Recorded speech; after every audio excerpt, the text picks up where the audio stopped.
पश्चिम विदर्भातील 20 लाख शेतकऱ्यांना अर्थसहाय्य मिळण्यास सुरुवात. महात्मा फुले शेतकरी कर्जमुक्ती योजनेत 5216 कोटींचा प्रोत्साहनपर लाभ वितरित. 9 कोटी शेतकऱ्यांसाठी आनंदाची बातमी. 18व्या हप्त्याचे 4000 रुपये लवकरात लवकर शेतकऱ्यांच्या खात्यावर होणार आहेत जमा. बिनव्याजी कर्ज 50 लाखांचे कर्ज शून्य व्याज. 15 ऑगस्टला राज्य सरकारची मोठी घोषणा. जगाचा पुरवठादार भारतात, गहू आयातीची नामुष्की. जागतिक बाजारपेठ गमावण्याची शक्यता. नारायण राणेंची खासदारकी धोक्यात. मुंबई हायकोर्टाचा समन्स. 12 सप्टेंबरला हजर राहण्याचे आदेश. पीएम किसानचे पैसे नोव्हेंबरच्या तारखेला होऊ शकतात जमा. सरकार जमा करणार 18वा हप्ता लवकरात लवकर. 80 लाख बहिणींच्या खात्यात रक्कम जमा. विरोधकांना जोडे दाखवा. मुख्यमंत्री माझी लाडकी बहीण योजनेअंतर्गत बुधवारी आणि गुरुवारी अशा 2 दिवसांमध्ये 80 लाख पात्र महिलांच्या खात्यामध्ये पैसे जमा करण्यात आल्याची माहिती मुख्यमंत्री एकनाथ शिंदे यांनी दिली आहे.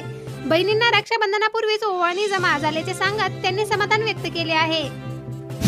खरीप हंगामातील नुकसान भरपाई 12,000 सोयाबीन उत्पादक शेतकऱ्यांचा अनुदानाचा फायदा.